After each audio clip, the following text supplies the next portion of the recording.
Let's talk about the Amish. Yesterday, I drove to Lancaster County. I drove to Amish country.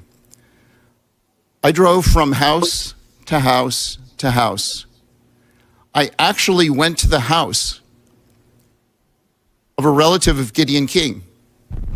He's the one person, the only known person in the Amish community who supposedly died from COVID that I'm aware of. Now, they say there may be up to 5 people in Lancaster County who died from COVID, but I was unable to get the names of 5 people. I offered $2,500 reward on Twitter. Hey, give me the names of more than 5 people in Lancaster County who died from COVID. Not a single person was able to name more than one person. They all named Gideon King. One guy. So I talked to I actually went to the house of Sam King, who's a relative of Gideon King, and I talked to Sam. He doesn't know if Gideon actually died from COVID or not. He died in the hospital. They think it was COVID, but maybe he died from the COVID hospital protocols. Okay? So you look at the Amish.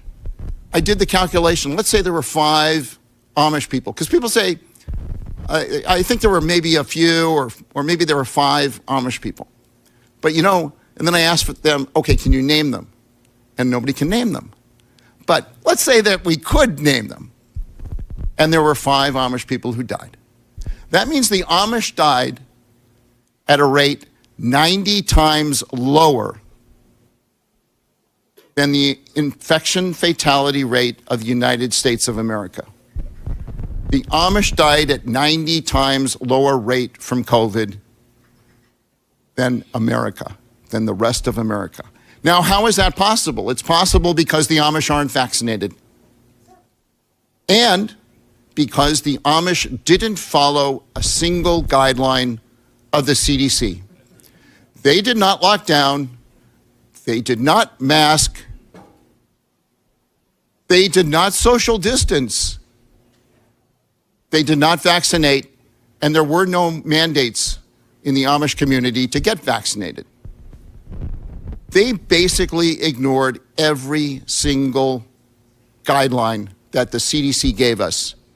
Ignoring those guidelines meant a death rate 90 times lower than the rest of America.